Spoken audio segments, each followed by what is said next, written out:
Let's put ourselves in the presence of the Lord. Sa ngalan ng Ama, ng Anak, ng Espiritu Santo. Amen.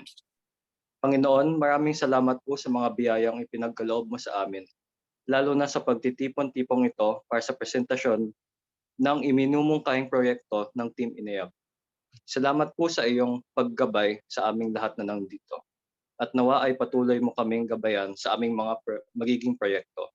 Nawa ay magiging makabuluhan at produktibo ang sesyong ito, hindi lamang sa Team Inayab, kundi pati na rin sa CYM at mga project team na ating kasama ngayon.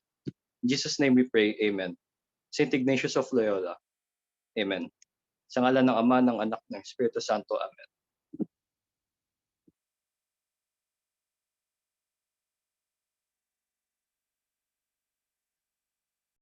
Magandang araw sa inyong lahat.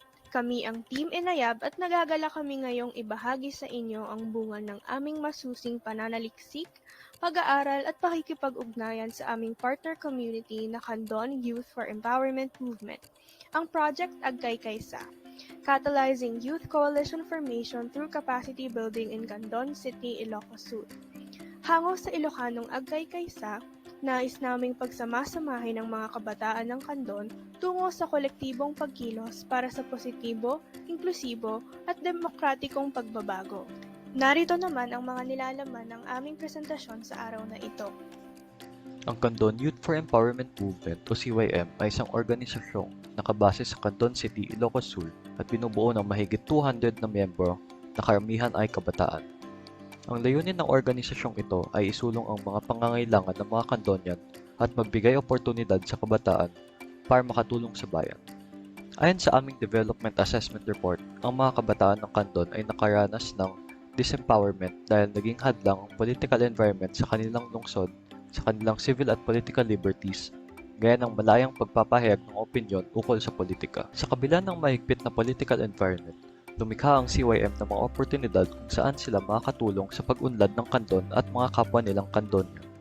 Kaugnay nito, napag-usapan namin kasama ang CYM youth leaders ang layuning gumawa ng koalisyon na magbibigay daan sa pakikipagtulungan sa ibang mga organisasyong pangkabataan upang maging mas civic-oriented ang kabataan at lumawak ang kanilang advokasya. Sa pagsasaalang-alang nito, iminumungkahin namin ang pagsasagawa ng isang capacity building program na naglalayong pagbutihin ang kaalaman, kasanayan at disposisyon ng mga miyembro ng CYM upang mag-initiate ng pagbuo ng koalisyong pangkabataan. Magkakaroon ng 5 module ang Capacity Building Program. Isang module ay i-deliver sa pamamagitan ng isang online session at ang 4 na module ay i-deliver sa isang 2-day workshop. Narito ang inaasahan sa bawat kalahok ng programa. Una, inaasahang pahahalagahan nila ang participatory at collaborative na pamumuno. At ang pamantayan dito ay kung gaano sila kahusay na pakikipagtulungan sa kanilang mga grupo sa mga pangkatang gawain tulad ng pagbuo ng empathy map para sa unang sesyon. Pangalawa, tukuyin ang stakeholders na kabilang sa mga magiging koalisyon, ang level ng impluensya at interest, at mga kaukulang estratehiya sa pakikipag-ugnayan. Inaasahan na makalikha ang bawat pangkat ng stakeholder analysis matrix. Ang ikatlo at ika-4 na layunin ay ang kabisaduhin ang pagpaplano, estruktura, pangangasiwa at pamamahala ng isang koalisyon at ang magpakita ng kasanayan o makilahok sa pagbuo ng konsensus sa maliliit at malalaking pangkat. Ang pamantayan para sa dalawang layuning ito ay makabuo ng iminumungkahing layunin, estruktura at mekanismo sa pangangasiwa at pamamahala ng koalisyon kasama ang kanilang mga pangkat at ang magpulong at pinuhin ang mga inumungkahi sa pamamagitan ng large group consensus model. Ang ika-5 layunin ay ang bawasan at o pangasiwaan ng maayos ang mga potensyal na di pagkakaunwaan sa pagitan ng stakeholders. Ang assessment para sa layuning ito ay ang pagpapamalas ng kakayahan ng grupo sa pagharap sa iba't ibang sitwasyon sa pamamagitan ng roleplay. Ang huling layunin ay ang paglapat ng nakuhang kaalaman, kasanayan at pag-uugali sa pamamagitan ng pagbuo at pag-pitch ng Youth Coalition Proposal. Ang pagsunod sa mga layunin ay ang saklaw ng kung ano ang magagawa ng Team Inayab para sa programa. Ilan sa mga pangunahing deliverable na bahagi ng saklaw ng proyekto ay ang pangangalap ng budget para sa mga kagamitan sa programa at venue, paglikha ng 5 module para sa mga online at on-site na workshops, ang mga tema nito ay didetalye sa milestones, paggawa ng program flow para sa mga sesyon, instructions, guides, templates, at mga kagamitan para sa mga formative assessments na ididetalye sa success criteria at youth coalition proposal. At panghuli, isang gabay para sa pag-facilitate ng workshops. Sa kabilang banda, hindi bahagi ng saklaw ng programa ang paggawa, pagsama, o pagdagdag ng mga paksa, gawain, nilalaman o aktibidad na walang kinalaman sa programa o anumang mga napagkasunduan. Para naman sa aming empowerment strategy, Training for Transformation ang gagamitin para sa aming project. Para lumago ang knowledge, skills at attitudes ng CYM tungo sa pag-initiate ng pagbuo ng coalition, magpo-focus ang capacity building program namin sa mga KSA na may kaugnayan sa participatory and collaborative leadership, coalition formation, stakeholder analysis and engagement, coalition structure, governance and planning, and consensus building and conflict management. Ang training design naman ng proyekto ay gagabayan ng ADI model. Una, gumawa ng DAR ang grupo upang suriin ang mga pangangailangan at konteksto ng organisasyon. Pangalawa, nagsimula ang design stage pagkatapos ng DAR presentation. Ang mga paunang plano sa pagsasanay ay kasalukuyang ginagawa sa pagkikipagtulungan sa CYM. Pangatlo, ang development stage ay magsisimula sa January. Nakasaad naman sa aming mga milestone sa mga date para sa implementasyon. At huli, ang mga evaluation na isasagawa sa katapusan ng programa at mga sesyon. Pagdating naman sa pagkakahanay sa Sustainable Development Goals, direktang nakatuon ng proyekto sa SDG 4 Quality Education, SDG 10 Reduced Inequalities, SDG 11 Sustainable Cities and Communities, SDG 16 Peace, Justice, and Strong Institutions, and SDG 17 Partnerships.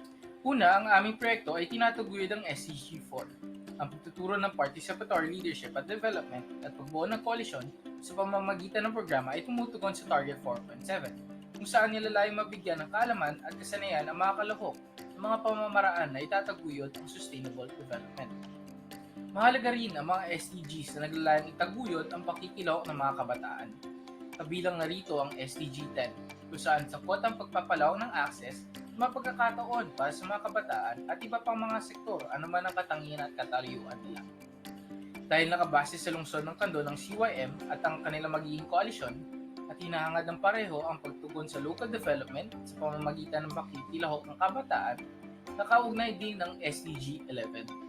Ang aming programa ay may ibag din sa SDG 16 dahil nilalayo ng programa ang paghihikayat sa mga kabataan ng kandon na makilahok sa lipunan, maging sa pagkapacitate sa kanila o sa pamamagitan ng magiging koalisyon.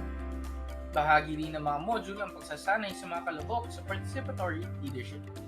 Naangkop din ang SDG 17 sa proyekto sapagkat ang nilalayong koalisyon ay binubuo ng mga kabataan mula sa civil society.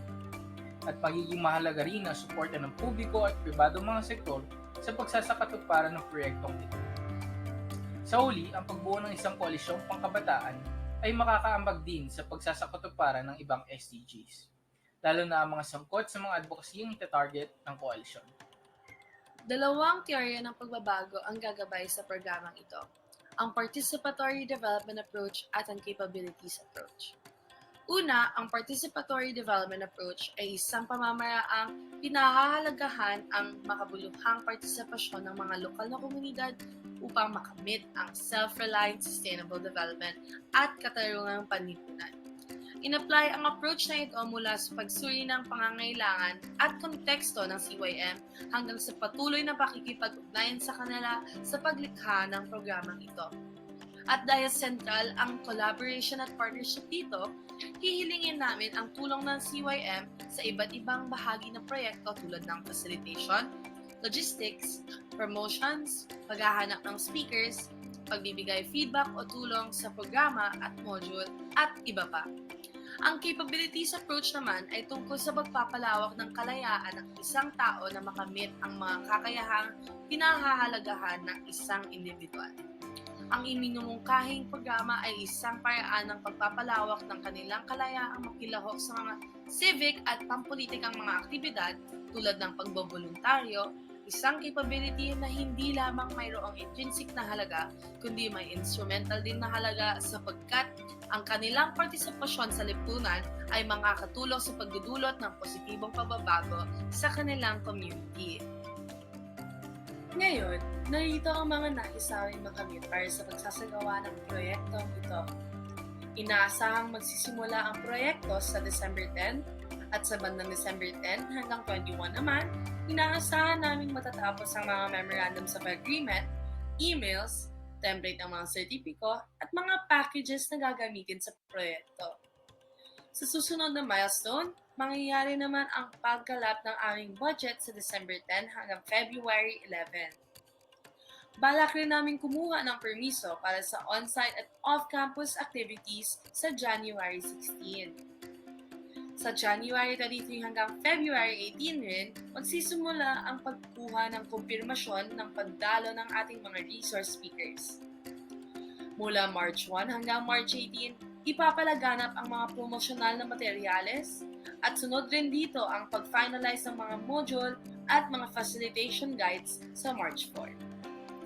By March 6, inaasahan na naming secured na ang venue ng workshop pati accommodations para sa team at para sa community. From March 6, may oras mag-register ang mahigit 20 to 30 participants hanggang March 18.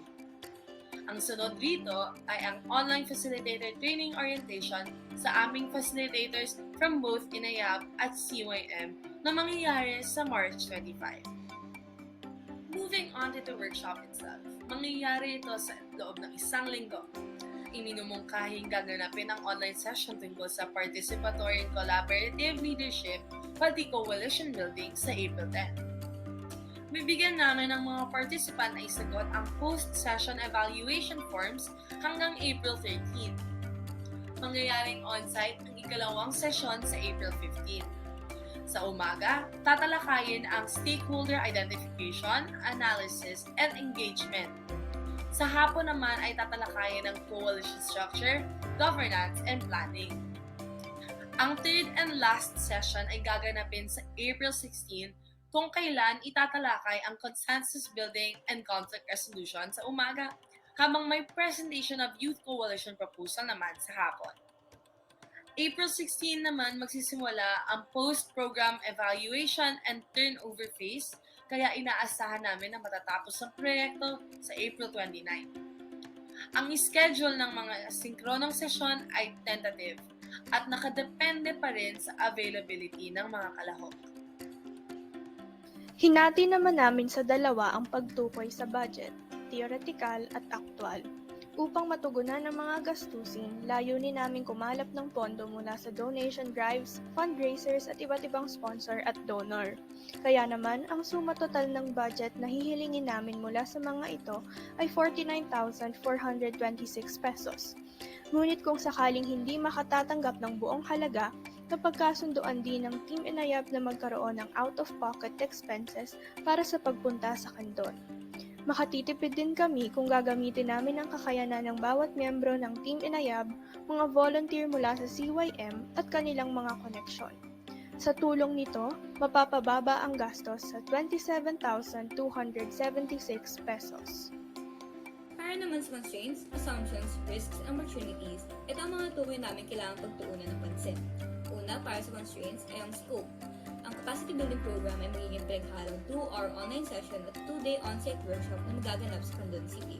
Ang karamihan ng mga kalahok ay magagaling sa CYM members at naninirahan na sa Candon, kaya't makipag-coordinate ang grupo sa CYM para sa logistical concerns tulad ng pag-book ng venue. Susunod, para sa resources, kailangan at least 49,426 pesos, ngunit may limitadong financial resources ang grupo namin at ang CYM, kaya't maghahanap pa kami ng donors and grantees. Pagdating naman sa oras, isang concern ay ang oras ng grupo at ng CYM members bilang mga estudyante at ng resource speakers pagdating sa pagdalo sa sessions. Huli, para sa kalidad, mayroong kakulangan sa expertise and experience ang grupo pagdating sa coalition building and project management, kaya't sasangguni pa kami sa mga template na available online at sa mga eksperto. Para naman sa assumptions, inaasahan ng grupo na ang mga kalahok ng CYM ay interesado sa program at walang prior commitment na hahadlang sa kanilang attendance. Pagdating naman sa sitwasyon ng COVID, inaasahan nito ay relatively stable, with looser restrictions, at may malayong makakapunta ang grupo at ang mga kalahok sa on-site sessions. Huli, inaasahan rin na ang personnel, facilities at financial assistance ay maayos at kumpleto na bago magsimula ang implementation. Ang high-level risks naman na natukoy ng grupo ay ang political dynasty at iba pang otoridad na maaaring humadlang sa proyekto. Hanggat maaari, iiwasan ng grupo na mukhang partisan ang proyekto nito. Higit pa, mayroon din unexpected na mga kalamidad na maaaring maganap tulad ng earthquake at pagtaas ng COVID.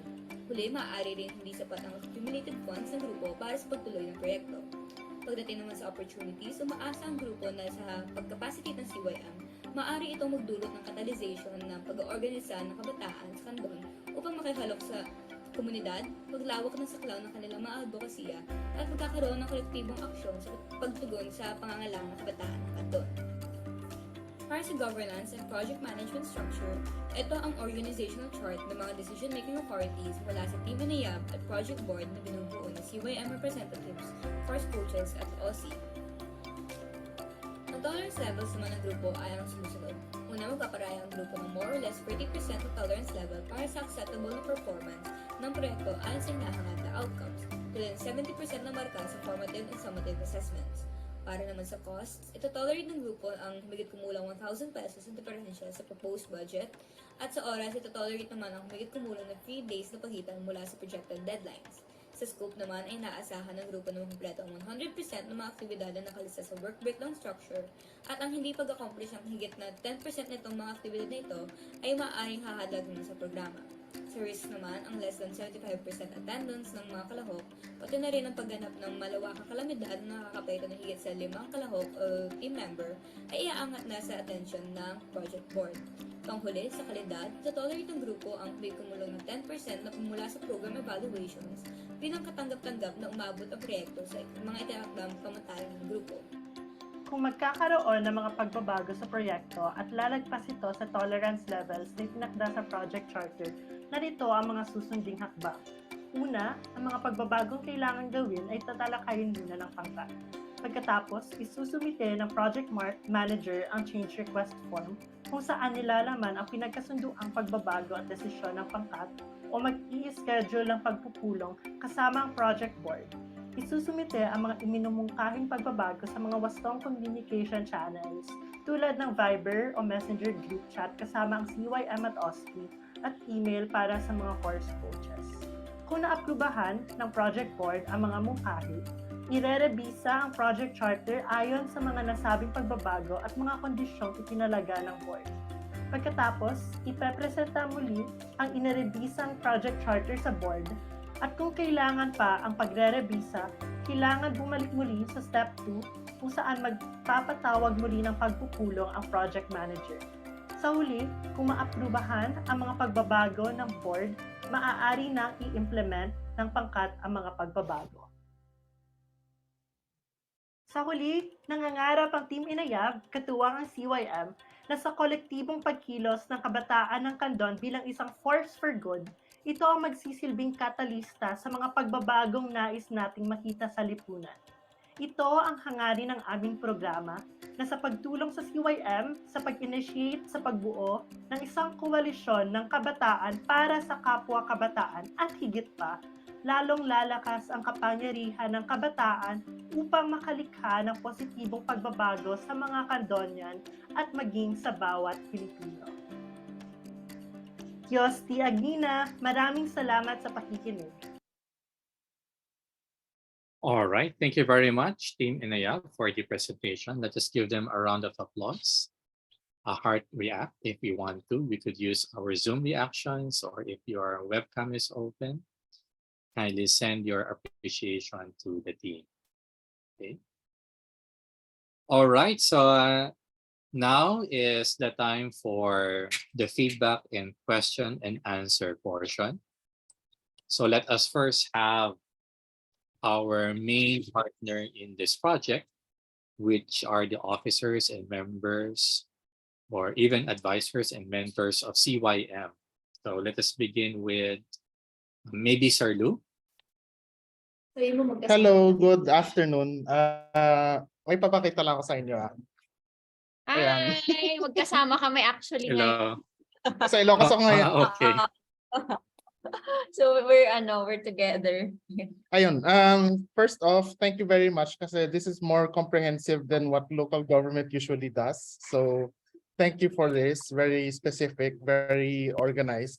Number two, ang ganda rin ng timing kasi bukas, kaya rin ako nandito is because meron kaming leadership training. So we have representatives from student councils, youth groups din dito. So aligned na rin tayo in a way for this to happen next year. And sana talaga matuloy ito kasi magandang gawain to. Ikaw. Yeah. So yun nga, as mentioned by you, this is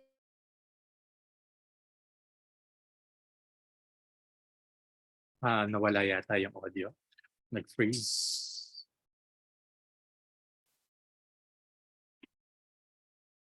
O ako ba yung nag-freeze? with the team's presentation. Yeah, we had nag-freeze yata. Yeah, we had Ayan. our Okay na ulit. parang na-incorporate lahat po ng mga napag-usapan and very swak siya dun sa values that we have, no. I like the last part, we force for good. So yun, congratulations Team Inayab. We're very happy with the presentation. Maraming salamat po. Baka si PJ and Jerry. Yeah, baka si PJ and Gerald.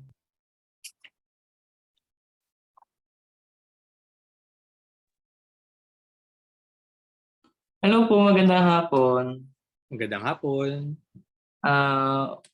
Yun po, kagaya po ng mga nabanggit ni na Ate Jo tsaka ni Sir Lou, sobra kong na-appreciate po yung presentation kasi una sa lahat,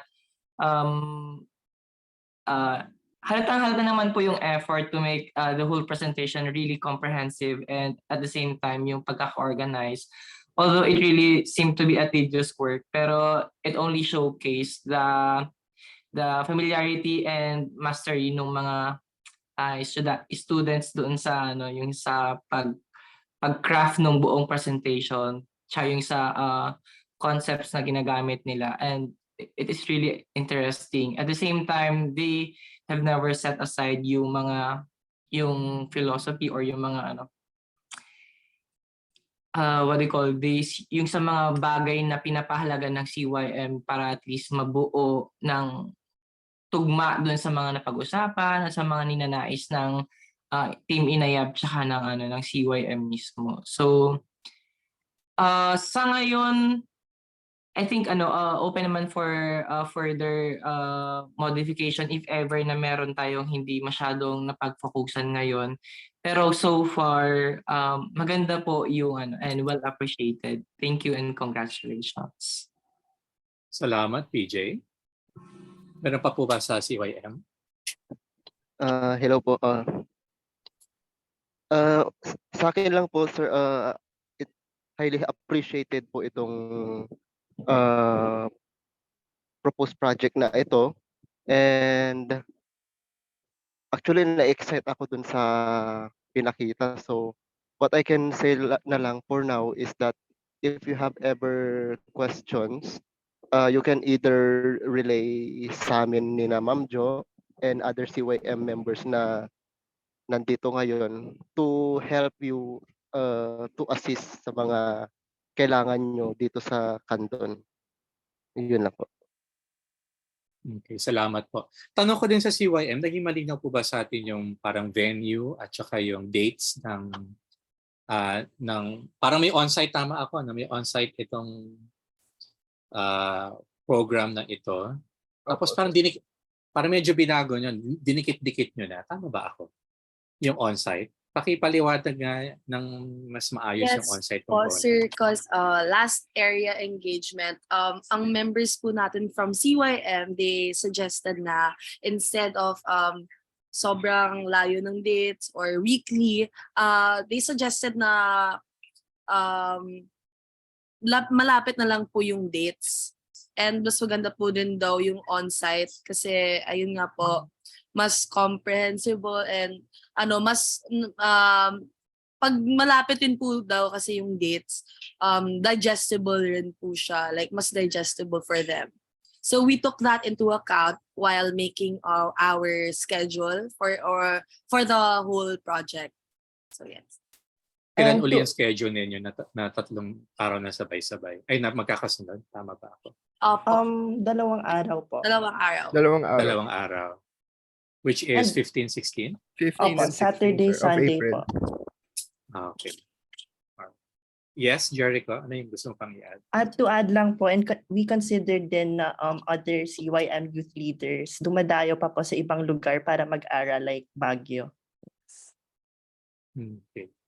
So yung tanong ko sa CYM, kamusta po yung 2 araw na yon? At yung venue po, paano po ma-arrange kaya yun? Okay na po yan. Marami kaming tentative venues. Yung isa is right here sa city. Yung isa is like 5 minutes away sa ano. So yun po. We can discuss this ng offline. Pero kaya na po yan. Madali na po yan. Yes po. Alright. We also discussed it with Ma'am Jo for during the last online engagement. So may mga venues rin po sila ay nabigay si Ma'am Jo. So ayun, kinonsider po namin. So yun, isang tentative venue na po meron kami sa group namin. Alright. Apo. Okay. Mamaya pagtanong ng mga course coach, may gusto nang itanong din si Doc Lara. I'll just pabalikan natin yung tungkol sa breakdown ng budget. Okay? Pero we're gonna go back later to that. So, bago ko tapusin sa CYM, meron po ba kayong paglilinaw sa grupo? Or okay na po kayo lahat? May mga katanungan kayong gusto malaman sa kanila? Okay na po kami. Malinaw po yung presentation. And additional, natutuwa kami na Inayab may Okay. So walang problema sa ating primary partner. Okay, congratulations Team Inayab. So let's now proceed to our student teams. So unahin muna natin ang Team B&B or Bukas na Bukas.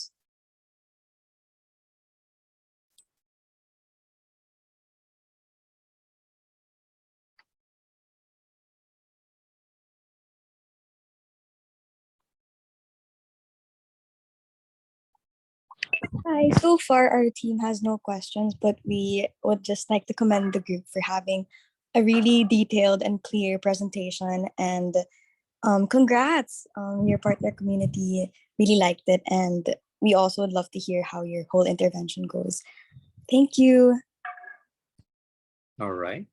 So naman ay ang Team Kapayapalay.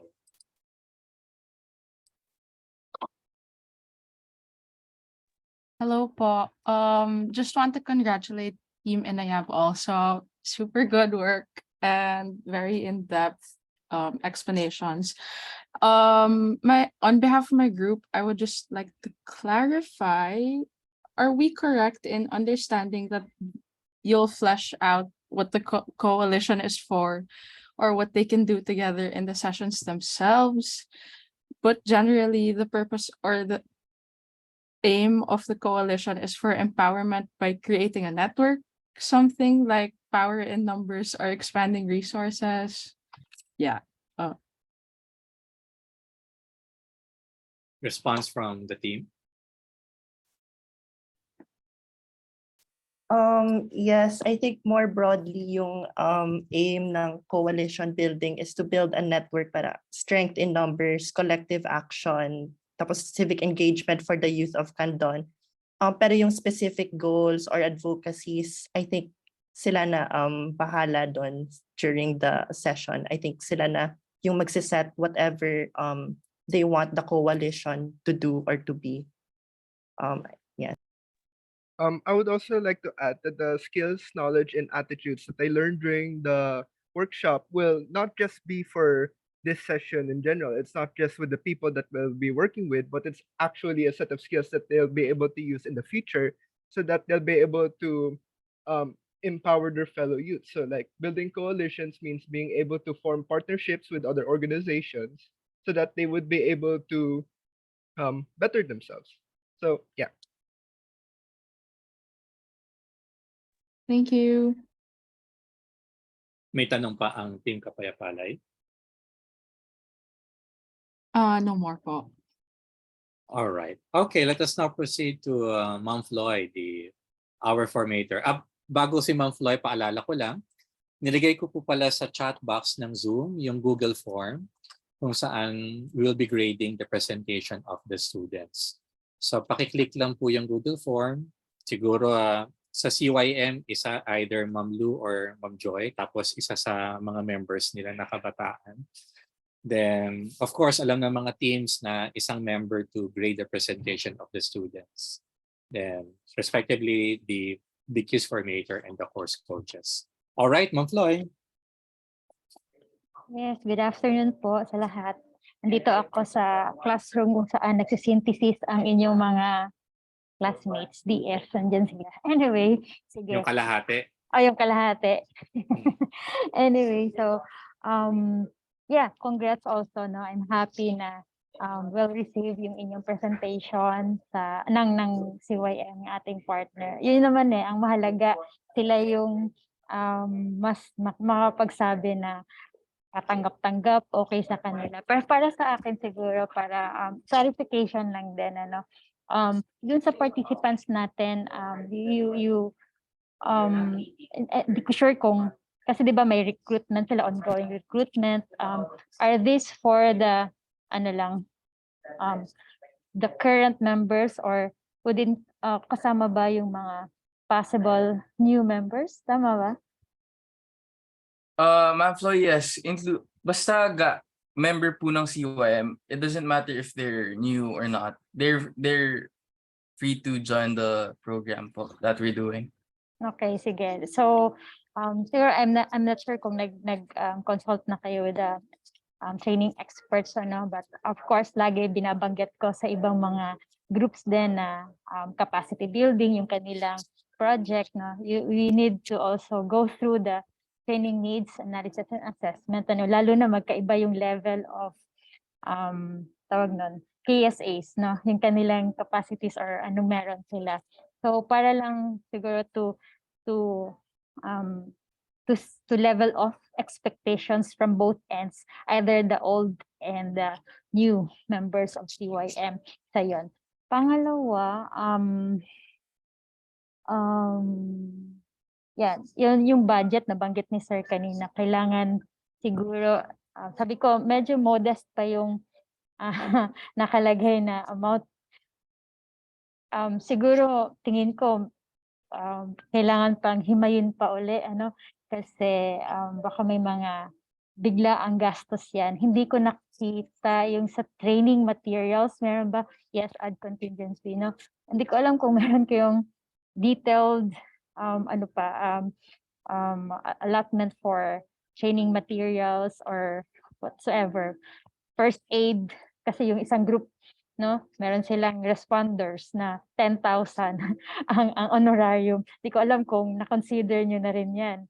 But anyway, so, and of course, no, aside from the budget, again, the protocols that we have to follow since on-site kayo mag-handle ng inyong training, no.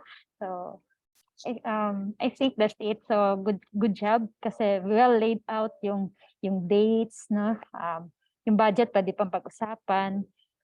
Tuwa ako dun sa project tolerance, malinaw parang hindi nakakalito saan ba dito ganyan. Talagang nakatulong din yung visuals ninyo.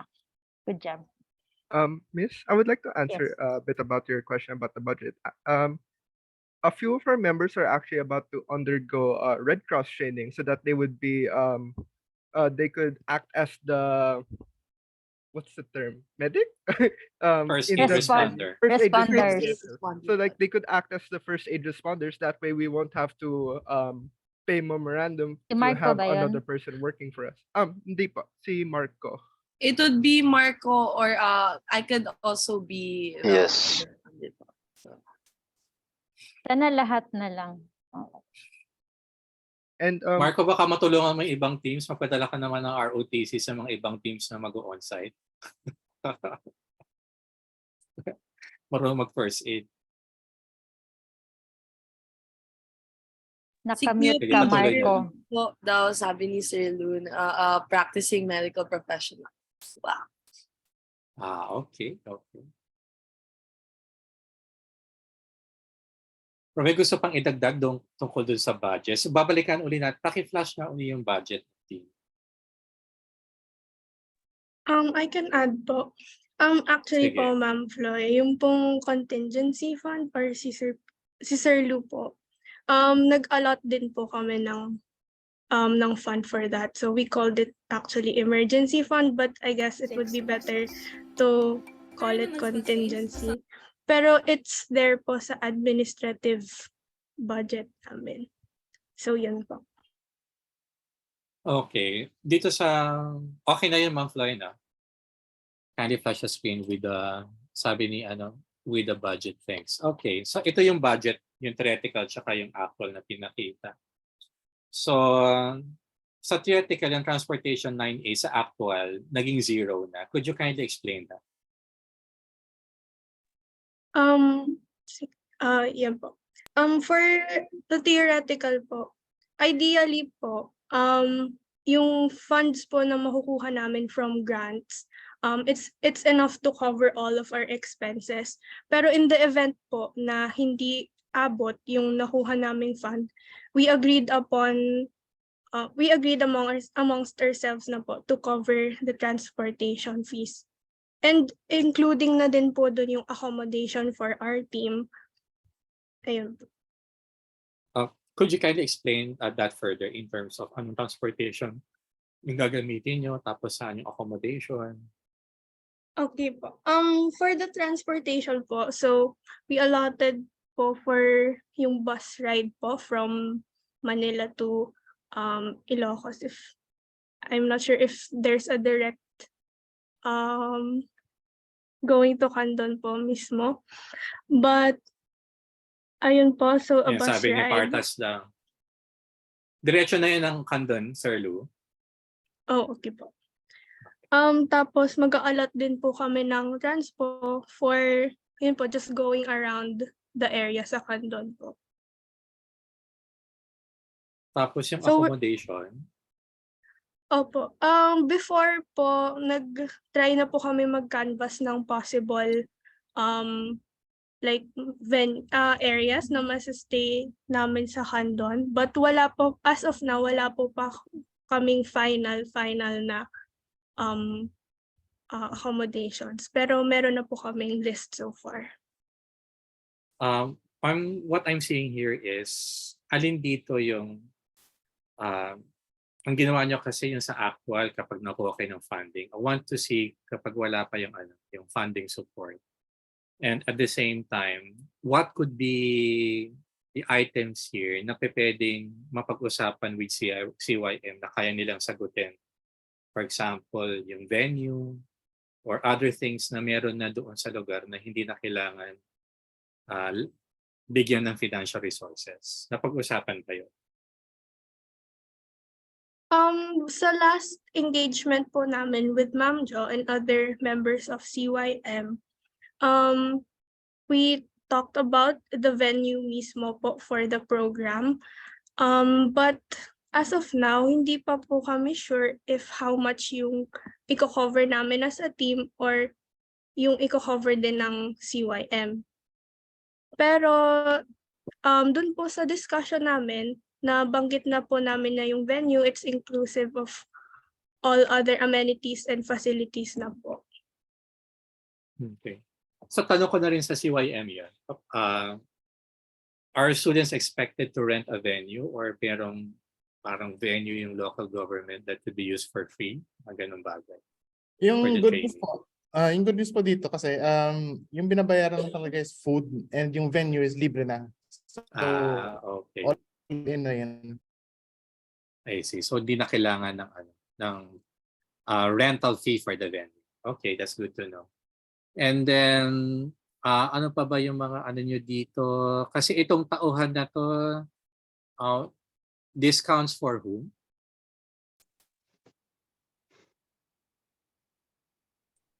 Yung tauhan na nilagay nyo? Yung pong resource speakers, that's for the honorarium na rin po for them. But yung logistics coordinator po, maybe we can arrange po for a volunteer from CYM so that kasi nga po mas alam nila yung area doon and they can also help us in organizing the logistics of the program itself. Okay. Nag-raise ng hand si Doc Lars. Yes? Yeah, hi, good afternoon. Gusto ko lang linaw rin kung kina Sir Lou, kina Miss Jo, kung pwede bang yung transpo mismo ng mga students, meron bang pondo sa SK na parang bilang yun nga, appreciation na rin at honorarium for their efforts to go to where you are, baka pwedeng yun, yung kung sa actual nga, kung yung zero, hindi dahil self-funded, pero ah, perhaps funded by Candon? Yes po, walang problema yan. We're happy to provide counterpart funding. Oh, cool. Okay. So Laking pag-usapan tulong niyo, yan. I would like to suggest that pinapag-usapan niyo yun together with CYM. Paano yung counterparting of resources. Para hindi, kasi parang ang mode nyo, lahat kami ang sasagot.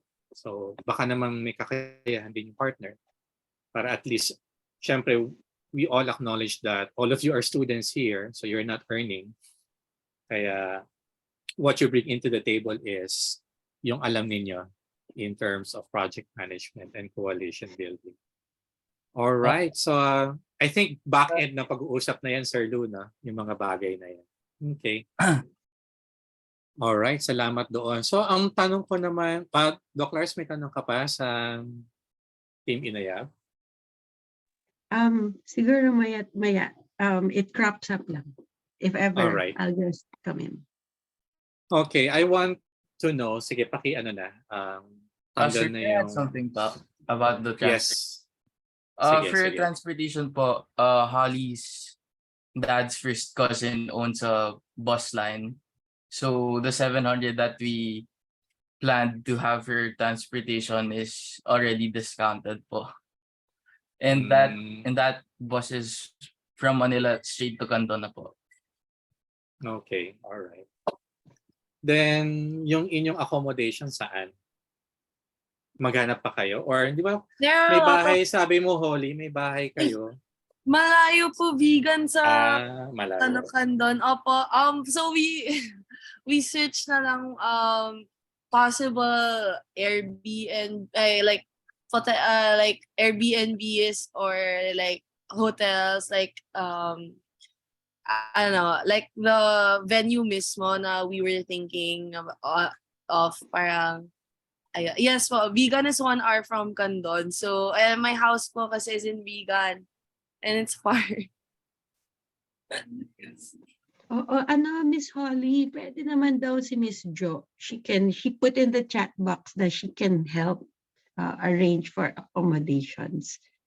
Kasi parang from my perspective naman, no, parang maganda nga na yung energies nyo, nakafocus kayo dun sa yung delivery of the content and the training. Tapos yung mga logistics, pwede kayong alagaan ng CYM kasi meron yan. Di ba, Sir Lou? Meron yan may pondo yan for these things. Tapos 7 lang sila. Tapos dala-dala. Yung mas mahirap, yung mismong ideya na nandyan na. Parang gano'n. So, hindi, gets nyo, parang isipin nyo rin na, halimbawa, yung discount ng uncle mo, maganda yun for Candon kasi they don't have to put out as much. Gets nyo? Kasi just for you to go out there, that's already a big thing. Ganda na nun. Sobrang laking buenos na yun for the project. Parang ito yung team na pinakamalayo ang pupuntahan. With their own training. Sa medical, ganda yun. This is why po sa milestones I mentioned that we will still ask help from CYM for other things like yung that one, the logistics or like anything else that can bring this project to life. So we're going to ask help from other people. Yeah. All right. Okay. Sige. So we're done with the budget and logistics part. So I trust that will be weaved together with CYM. And second one is I want to know the logic of the flow of the modules. Although I've read it in the paper, but for the benefit of everyone. Na bakit yun ang structuring ng flow ng module nyo? Anong naging basihan ninyo? That when we're going towards coalition building, these are the topics that we need to undergo through.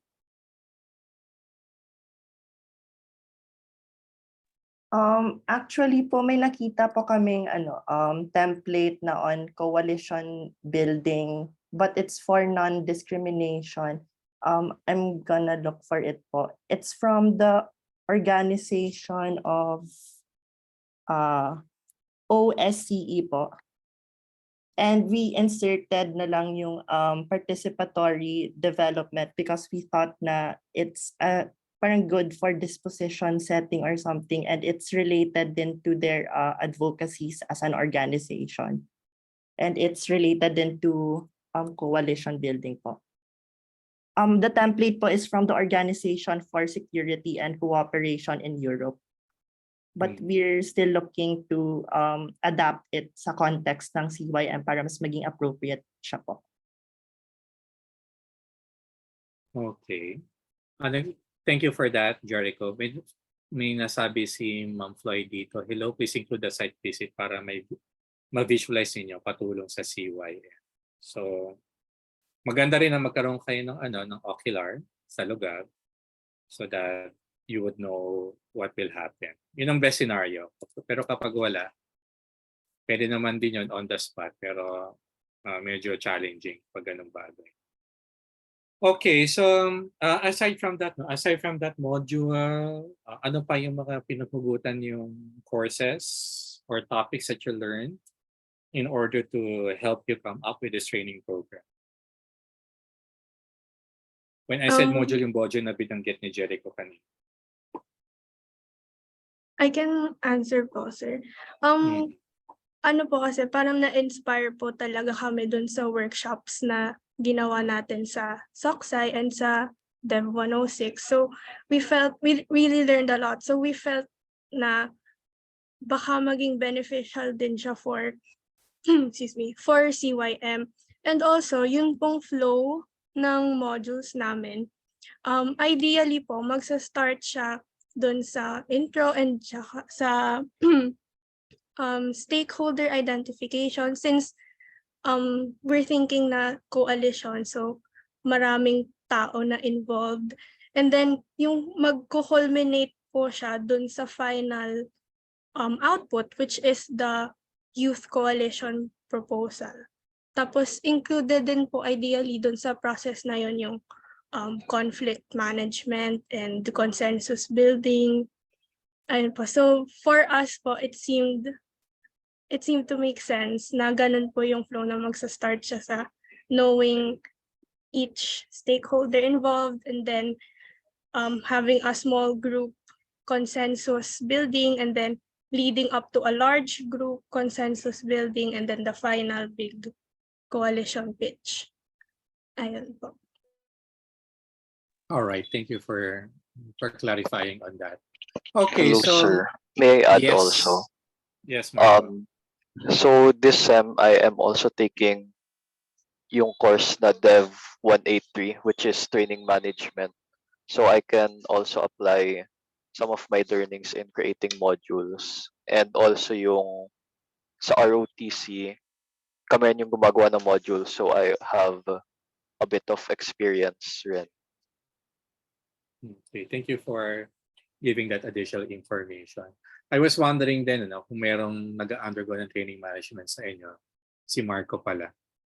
Okay, so final question for the team. What made you want to do this on-site versus doing it online? I can answer that.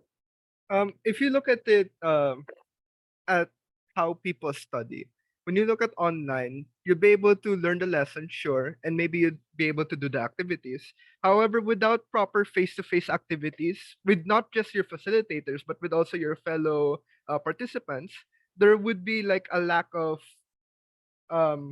emotion there. Like, would you really be able to build up your knowledge and skills, and especially attitudes, if it's done on an online session where you could mute yourself at any time? Online will be used for the first session mainly so that we could build up the knowledge of the youth, for the on-site session, we decided to go this route mainly so that they'd be able to keep their attention on the facilitators and keynote speakers so that they'd be able to properly learn the modules. And when they're doing the activities, they'd be able to look at each other face to face, learn their little what are their habits, how could they properly observe their group members if they're actually paying attention, and how to properly um, um, engage them in the activity. Because one of the things we want them to learn is like how to properly manage their group.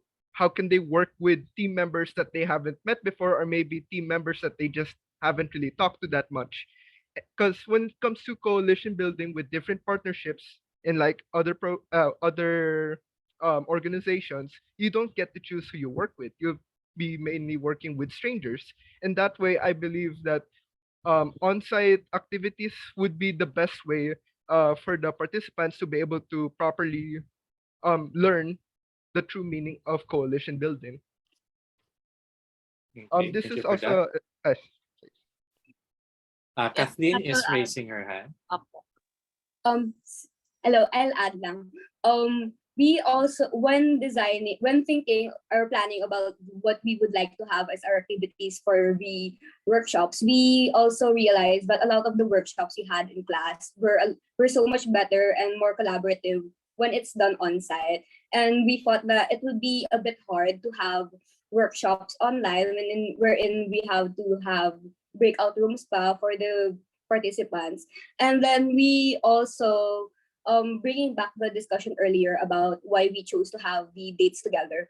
It was because we considered that if we had the dates spread out, a lot of the attendees would ghost or they wouldn't attend. So we thought that having two on-site sessions together back to back would entice the participants to attend more. Okay, all right. Thank you for that. So basically, yung pinadala yung penultimate draft before, medyo marami nagbago na because of your consultation with CYM. And also, tingnan nyo na rin kung mga comments na binigay namin ni Doc Lar sa document will still be applicable because some of them are based on the old version of the penultimate draft. So we would like to see these changes in the new version. And for the knowledge of everyone, so the students will be submitting yung parang project charter to be signed by all stakeholders involved. Kasi yun ang parang magiging contract na ito yung project na inapurbahan ng CYM, ng OSCE, at ng team, tsaka ng mga course coach. Kung may mga pagbabago mangyayari along the way, for example, pagdating ng second sem, kasi hindi natin alam, no? Disasters might happen or something might just happen na kailangan baguhin. So, Sir Lou, Ma'am Floy, and I will be consulted regarding the changes bago baguhin ng mga estudyante yung project implementation. All right, okay. So, Ma'am Lara, do you have other questions? Not for now. Pero sasabihin ko lang na wala akong feedback na ibinigay sa penultimate draft. This is really the group just working with what they had. And then, yun, ear to the ground. Your ears to the ground and you listened. And that's what mattered, no? Yun nga, you turn your gaze outwards to CYM. You listen to what they needed. And hindi, ang ganda na feeling nyo ngayon kasi na-affirm kayo. Di ba? Yun yung isipin nyo. Kasi nakakatuwa. Di ba ang galing, Doc Mark, na yun, we end well. Parang ganon. Natuto rin yung group from the other, I'm assuming from the other group presentations rin. So, ako natutuwa ako kasi, personally rin, Doc Mark, ito lang yung presentation na late. Kaya pwede magsalita. Kasi gising na yung roommate ko. Kasi po nasa ibang time zone ako. So yung mga ibang presentations, 1 a.m. dito. So hindi talaga ako makapagsalita. So first time ko parang, yun. Siguro yung isang comment ko lang yung sa SDGs, doon ko na lang isusulat. Kasi pwede na yan. Pwede nyo na yung basahin. Huwag kayo mas-stress out or ma-anxiety attack pag biglang may email, gano'n. Pero yeah, ako natutuwa ako para sa inyo. Ang napakaganda ng plan nyo na pumunta doon kasi nothing beats talaga face to face. And tinutuwang-tuwa si Sir Lou, si na Miss Jo, tsaka si si si si SK PJ at kanina. saka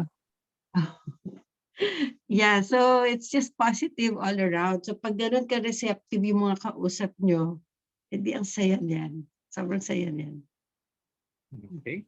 Opo. All Add right. ko lang Thank po you for that. na sorry. Add ko lang po Yes, kasi Holly. we've been wanting to go to Canton for a very long time now because we find that there are a lot of barriers in when we do this project online. So we find it more we find that it would be more fruitful